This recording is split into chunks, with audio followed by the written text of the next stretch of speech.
बोलते हुए मैनेजर ने तान्या को वहां से जाने के लिए कहा। तान्या पलटकर मैनेजर से ये बताने ही वाली थी कि वो 30 की नहीं बल्कि 25 साल की लड़की है, पर वो जैसे ही पलटी उसने सुना कि मैनेजर पास ही खड़े दूसरे मैनेजर से बोल रहा था। अगर ऐसी बदसूरत लड़कियों को हमने काम पर रख लिया तो भाई कस्टमर तो वैसे भी उनका चेहरा देखकर भाग जाएंगे। हमें अपना बिजनेस थोड़ी खराब करना है। तान्या की नजर रिसेप्शन के सामने लगी बड़े से उस मिरर पर पड़ी।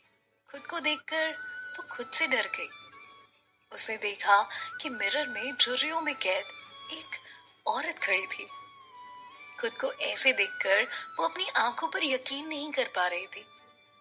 उसकी आंखें, जिनमें कभी जमाने भर की चमक हुआ करती थी, वो आंखें आज सूनी सी थी।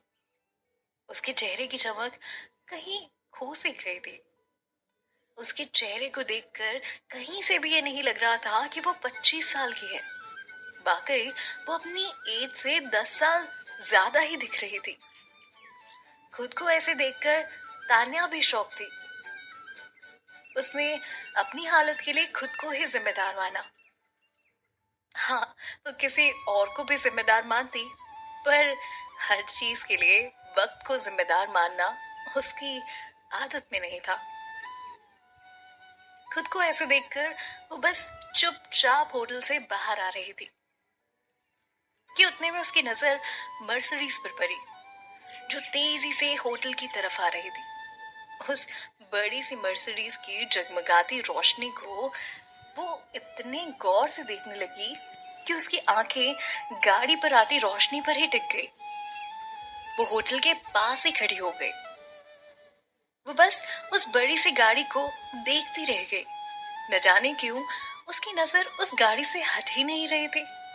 थोड़ी देर वहां रुककर तान्या जाने लगी। बस जाने के लिए उसने कदम आगे बढ़ाए ही थे, तभी गाड़ी होटल के पास आकर रुकी। चमचमाती ब्लू मर्सिडीज में एक ब्लैक कलर का सूट पहने एक आदमी और वेस्टर्न वाइट ड्रेस में एक औरत उतरे। उन्हें देखकर होटल का मैनेजर भागकर जल्दी से बाहर की ओर आया और उसने कहा, Oberoi sir, please welcome. Oberoi सुनकर ही तान्या शॉक हो गई और उसके कदम वहीं रुक से गए।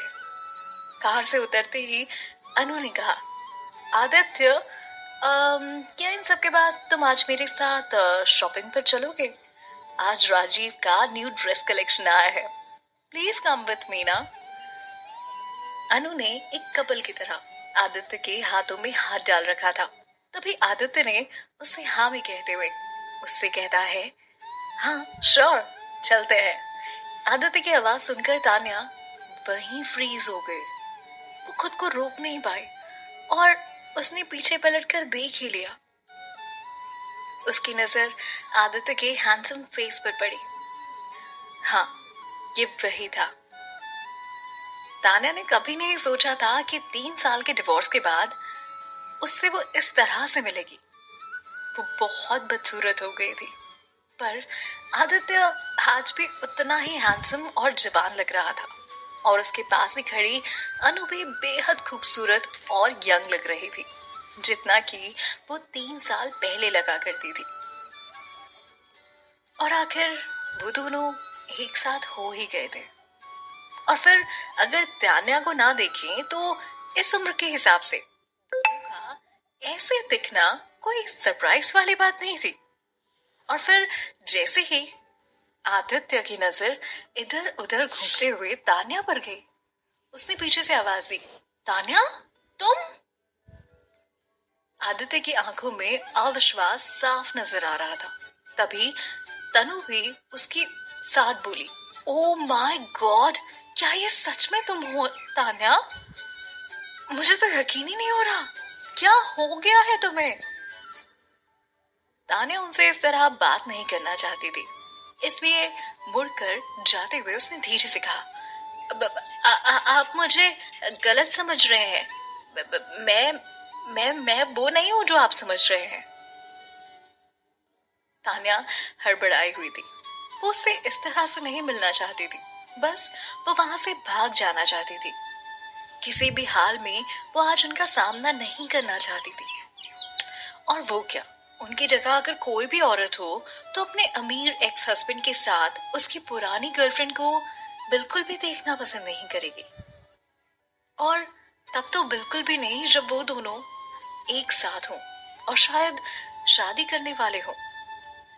अनु और तान्या का तब कोई कंपैरिजन ही नहीं था। आदित्य समझ गया कि तान्या वहां से भागने वाली है, इसलिए वो उसके पीछे से चिल्लाया, तान्या वहीं रुक जाओ, तान्या मैं बोल रहा हूं ना, वहीं रुको। और जैसे ही आदित्य ने भागकर उसका हाथ पकड़कर उसे रोकने की कोशिश की, तान्या को उसका छूना एक पिन की तरह चुभने लगा और वो चिल्लाने लगी, सर प्लीज मुझे जाने दो, मैंने कहा ना मैं वो नहीं हूं जिसे आप समझ रहे हैं, मैं कोई तान्या वान्या नहीं हूं। उसका सारा ध्यान आदित्य से अपना हाथ छुड़वाने में था, इसीलिए उसने देखा ही नहीं कि एक कार फुल स्पीड से उसकी तरफ आ रही है। उसने किसी तरह से आदित्य से अपना हाथ छुड़वाया और रोड पर भाग गई। आदित्य बस पीछे से चिल्लाता रह गया, तान्या ध्यान से, तान्या ध्यान से। जब तक तान्या उसकी बात सुनती, काफी देर हो चुकी थी। कार ने उसे जोरदार टक्कर मारी थी, इतनी जोरदार कि मानो उसे जमीन से उड़ा ही दिया। कार से टकराकर तान्या उसी वक्त वहीं गिर गई और साइड में रखे बड़े से पत्थर से उसका सर टकरा गया। वो वहीं बेहोश हो गई।